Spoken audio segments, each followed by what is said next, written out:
for a quick conversation. Before we do that, I want to have a nice little photo opportunity with their proclamations here. So again, welcome James Murray, Brian Quinn, Sal Pagano.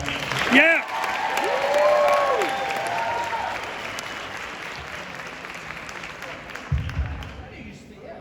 I don't know. You came out without a mic. Frank Sal got me. Oh, okay. All right. What do we do? This seems ill-timed. All right. Where are we looking? Okay. All right. This is more embarrassing than anything I've done on the show.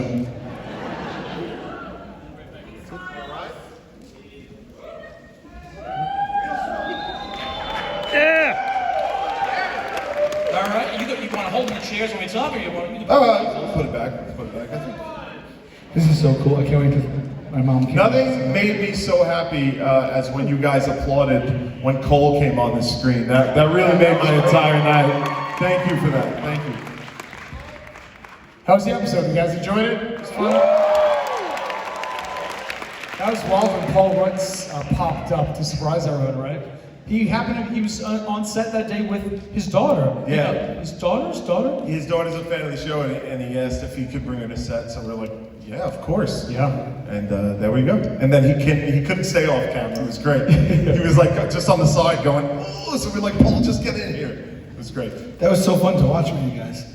Yeah. I really don't. I kind of don't watch it when it's on because we make it and edit it and all that stuff. So I don't watch it. But to watch it with other people and to hear like that you actually laugh, it's a good feeling. It's a good feeling. Yeah! Is it a relief when the new seasons come up?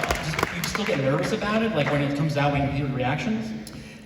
No, I think once we ship it out, it's ready to go. But it's not nerves, but it's just challenging. Like, what are we going to do? How are we going to change it? How are we going to, expand it this year? We want people to, see something that they know they like, but we want to take it elsewhere. You know what I mean? So that's always a challenge every season. There are more like big swings we take in episodes that we're like, hope this goes over, But for the most part, when they go out, like we've worked them over so many. Yeah. Yeah, and again, being here on Staten Island, where you're from, of course. Yeah. To get this honor, and look, there are a lot of famous sons and daughters of Staten Island, but in the modern era, it's Wu-Tang Clan and the Impractical Jokers. Well, I don't know if that's true. There's Pete Davidson's from Staten Island. I think you guys got it The over. Jost Brothers. Jost Staten Brothers? Island. Yeah. I think Christina Aguilera lived here for like 3 months. And Alyssa Milano's from Staten Island. Oh, There you go. no, plenty of people, but there's something We special don't about take it. compliments. Well, You got the Staten Island clown. He walks around sometimes. Clown? Yeah, the Fuzz on the Lens guys. Yeah, that's those guys. Yeah. well, we do have some questions that were supplied by the audience. Oh, yeah? They desperately need to know the answers to these. So with that, You guys don't seem desperate to hear the answers. Oh, there you go. That's what I was looking for. That's the validation I needed. are there any challenges or punishments this season that were filmed on Staten Island? Yes, the Bruce Campbell episode. Oh, yes, we filmed at The punishment was shot at Pouch Camp on Staten Island. Yeah. Let's just say they had a cabin that looked just like the Evil Dead cabin, and we needed it. Yeah. It's look, as many great guests as you have. Bruce Campbell, so that's a good one. Dude, it was This season we wanted to just like reach out to everyone that we just personally were like, oh my God, hero, wanted to work with them, you know what I mean? I think we mentioned to you before, we had Alf on this season. Alf, how cool is that? So we kind of went outside the box a bit, yeah. Alf was the hardest guest yet to get on the show. He was harder to get than Paul Rudd, no joke. Yeah, Alf was Crazy. And they got the original Alf out of storage for our show. It's the Alf that you saw on television. Is that Alf that we had? I actually had. I'm Ready for that's this? hard to believe. To get Alf, we had to buy the puppet a first class ticket on a plane. No joke. Because they can't check him, he's too valuable, and they can't fit him in the overhead. Go It's true. It's true. Now, what time do you guys have to get up every morning to get to Farrell High School? Oh, I lived one train stop away, man. If the first bell was 8, Mr. Cummings will tell you. There he is right there. That's one of our teachers. Brother Hannon's in here with some of the Farrell guys. If the bell was what, 8:30, Mr. What's the first bell? 8:25, right? 8:25? 8:30. All right, then I left my house at 8:15. Yeah. And sometimes I made it, sometimes I ended a joke. I lived in Huguenot. I left my house at 5:45 a.m. to get to Faro. Yeah, I was somewhere in between. I took the bus. Yeah, I had two options. I could take the bus all the way down Highland, 78, or I could go to walk to the Grasmere train station and then take the train. But that was a long walk. And back then they used to make us bring in every single textbook like home every day. So The worst was my dad would bring me to the Huguenot train station, and I'd often miss the train. If I miss the train, I'm screwed because I'm going to be late for a class, right? So we'd race the Staten Island train to Annandale, right? And sometimes catch it, sometimes miss it. Then we'd continue and race it to Eltingville. And eventually they just drove me to school. This is a good follow-up to the French Connection chase, or chasing the train. Now, what did you like most about growing up in Staten Island? I'll tell you, we lived in a different time, right? Like you guys, I'm sure feel the same way. We'd get out of school at 2:30, 3 o'clock, get home by 3:15, and your mom or dad would say, or your mom would say, just be home by sundown, right? Didn't know where you were going, who you were spending time with, and you just go and disappear, and you come back at 8:25. Yeah, I always, for sure, always loved Staten Island. There was always that feeling of like I'm where I'm supposed to be, which is kind of cool, and I always liked it. But yeah, like you said, like back when we first got our driver, like right now, if you drive down the Highland Boulevard, there's like a billion red lights and stuff like that. When we were growing up, there were like 4 stoplights on Staten Island. It was phenomenal. No speed cameras. Is the borough president still here? I actually want to talk to you about them speed cameras going up everywhere. Every time I leave my house, I got hit with a $50. You're okay for now.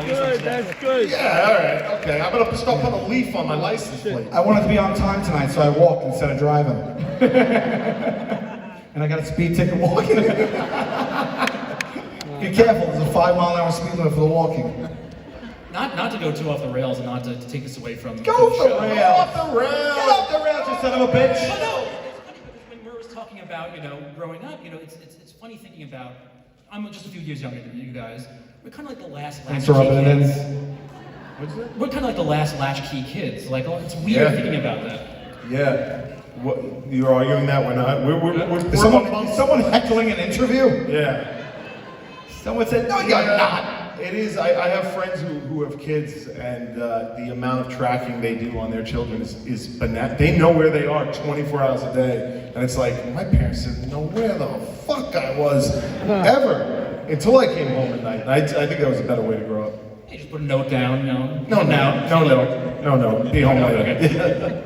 Now, here's the most important question I have to say. Who would win 100 kangaroos versus 1,000 Staten Island sewer rats?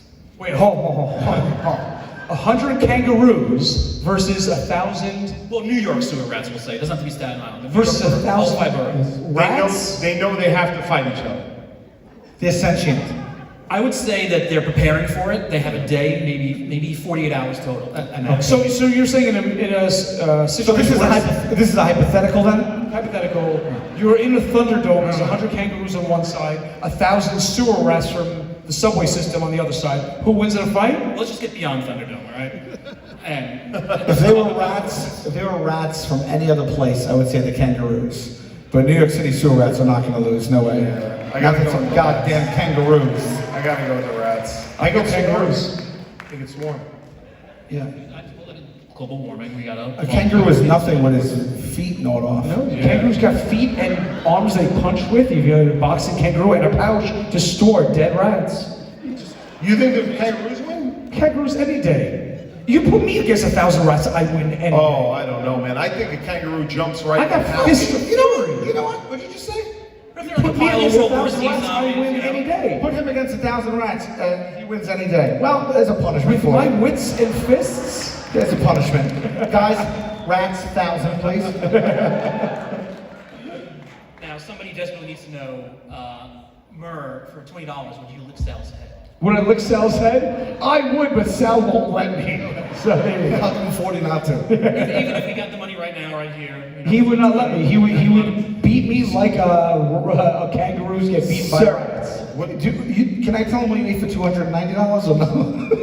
You do what you. This is Impractical Jokers Day. You do whatever you want. That's right. We were filming in season 1, and we were at a puppy store in Brooklyn called Puppy City. We were in the basement, and they were, it was downtime, and the whole crew jokes around all day long, So downtime is like the cameras aren't even off, and someone bet Murr $20. Oh, they said, "Would you eat dog food for $20?" Sure, and he was like, "Of course." And then someone, just a flyer, said, "How much would it cost for you to eat dog shit?" $290 was the answer. But it's tax-free, so it's worth double. I did not claim that on my taxes that year. We have it on film. Like, this is verifiable. The guy ate dog shit. Shot it down with a can of Coke. I tasted nothing.